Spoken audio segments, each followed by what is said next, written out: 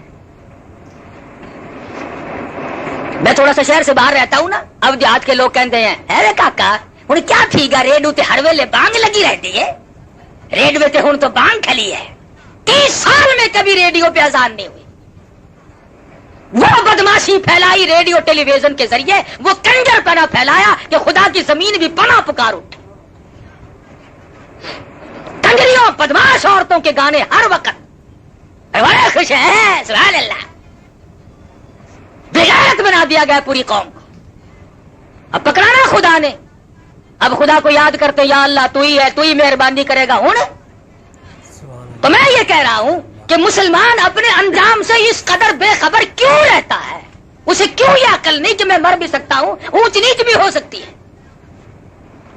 تو شاہ ظفر کی دعوت کی انگریز گورنمنٹ نے، اور پیروں کی بیڑیاں کھول دی اور ہاتھ کی ہتکڑی نکال دی اور کمرے میں جا کر کے بٹھا دیا، ہاتھ دھلائے، اور اس کے بعد برتن آنے شروع ہوئے۔ 1 آیا، 2 آئے، 3 آئے، یک بعد دیگرے 12 برتن آئے جن کے اوپر سرپوش ڈھکے ہوئے تھے۔ اور جب انگریز افسر نے شاہ ظفر کے سامنے آ کر کے وہ برتن اٹھائے اور سرپوش اٹھائے تو شاہ ظفر نے دیکھا کہ پہلے برتن میں سب سے بڑے بیٹے کا سر تھا، اور اس کے بعد اس سے چھوٹے کا سر تھا، اور پھر تیسرے کا سر تھا۔ شاہ ظفر کے 12 بیٹے تھے، 12 کے 12 بیٹوں کے سر شاہ ظفر کے سامنے برتنوں میں کاٹ کر رکھے ہوئے تھے۔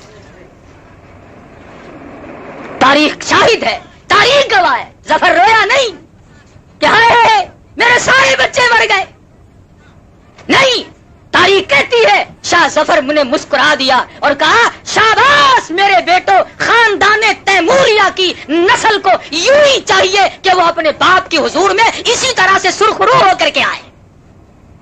اس شاہی خاندان کی اولاد کو یوں ہی چاہیے تھا۔ مجھے تمہارا غم تھا کہیں میرے بعد یہ لوگ کافروں کی غلامی نہ قبول کر لے۔ میں اب خوش ہوں کہ تم بھی پہنچ گئے ہو اور خدا کے یہاں میں بھی آ رہا ہوں۔